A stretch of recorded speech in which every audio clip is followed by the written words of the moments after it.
we look at this very close gap between Macron and Le Pen, and we are very much worried about what Le Pen is bringing. Here we have two visions of France. We really make it clear we have two visions. We have here one person who is on the one hand an inward-looking candidate who is a close friend of Mr. Putin, who admires Mr. Putin, who has also the support of a former candidate who said that he wishes that there could be a Putin someday presiding France. And on the other hand, we have a young, outward acting leader who is very pragmatic and who has, yes, he wants to reform France because he knows that France needs reforms, and our neighbors, our European allies are waiting for these reforms that we have started, and we need to still move on with that. And also who has a very intense leadership both on Europe and on the international scene, and especially regarding what is happening now in Ukraine. And may I ask you, because it looks like, looking at the polls, that there might be a low turnout potentially for the second round of the election, with a result that could be much, much tighter than 2017. So that means there could be a question of the legitimacy of the potential win by Emmanuel Macron if there's a lot of people not going to vote and a lot of people actually not voting for him. Is that a concern for LREM? No, we have to understand that any vote has a legitimacy. We should not discuss about the legitimacy of a vote. Definitely not. Now, of course, we call on voters to come and to turn out for the next round, which is on April 24th.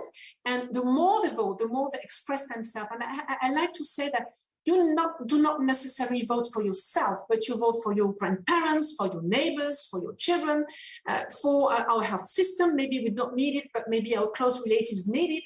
So also for the cost of living, for our pensions. So we do not necessarily vote for ourselves, but for all what is surrounding us, and for this vision of a France that has to be the leader in Europe that it is now, that has to be this very innovative, creative nation. We used to have, you see, some countries used to see us as an old country. We are very innovative, very creative. And when you look at foreign investments in France, we are the first European country for foreign investments now, creating lots of new jobs. We have to keep going on with that, and it gives more jobs to our French citizens living there, and more power of living daily. So yes, we need that, and they need to turn around. They need to come and vote, and there is also always a legitimacy in a vote. Any vote is legitimate. We should not discuss about the legitimacy of any vote.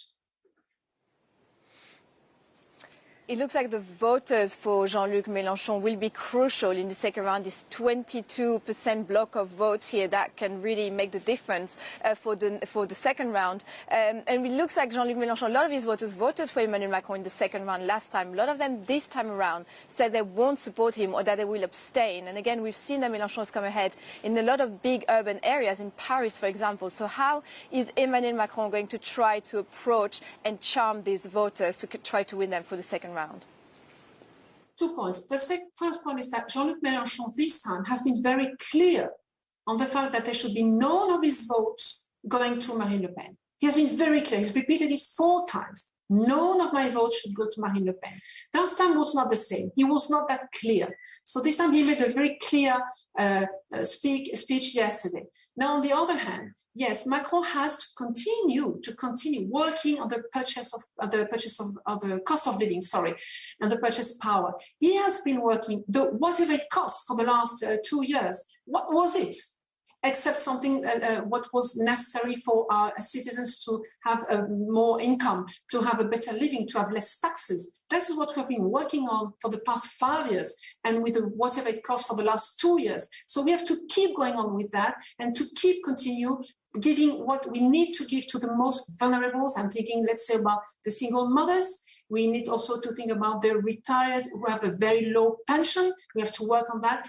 Yes. The president, the candidate who can address these problems of the cost of living, definitely it has been for the past 2 years and for the past 5 years, Emmanuel Macron. It will be Emmanuel Macron for the next 5 years. Can I ask you about the difference with Le Pen versus Macron? Because I remember a few years back, Macron wanted a nation with confidence on the international stage. And this is a country no longer described as the sick man of Europe economically. We've seen it outperform other nations. Macron's been calling for a much larger role in France and in Europe. He's called for effectively very large industrial companies that stretch across Europe. And, of course, the pivotal role that France has been playing to try and negotiate around the war in Ukraine with the Russian President, Vladimir Putin. How would this be all different under Le Pen? Would it be a sea change? Oh, there would be a major change because Macron is really working. He has understood that to any of us being protected, it goes through Europe. When you just look backwards at how we decided to purchase the vaccine altogether to make it a lower cost, how Europe has decided to have a resilience plan and recovery plan altogether, having loans and grants altogether to become stronger. And also with the war with Ukraine, between Ukraine and Russia, where we have decided to bring some defense equipments to Ukraine, which was unconceivable a few months or years back. And compared to Le Pen, she has decided that France should be deciding alone, that France should be, the decision, the laws in France should be above European laws, which means that she has decided, she doesn't say it, but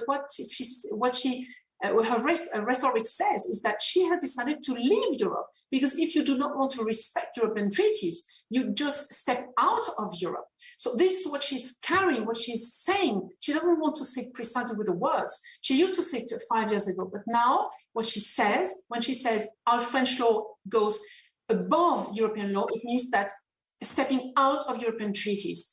And that would be a major difference. Also, what it means regarding Russia and Europe, it means that Mr. Putin would be talking to her, would be influencing her, would be maybe, he would be a very close friend of Mrs. Le Pen.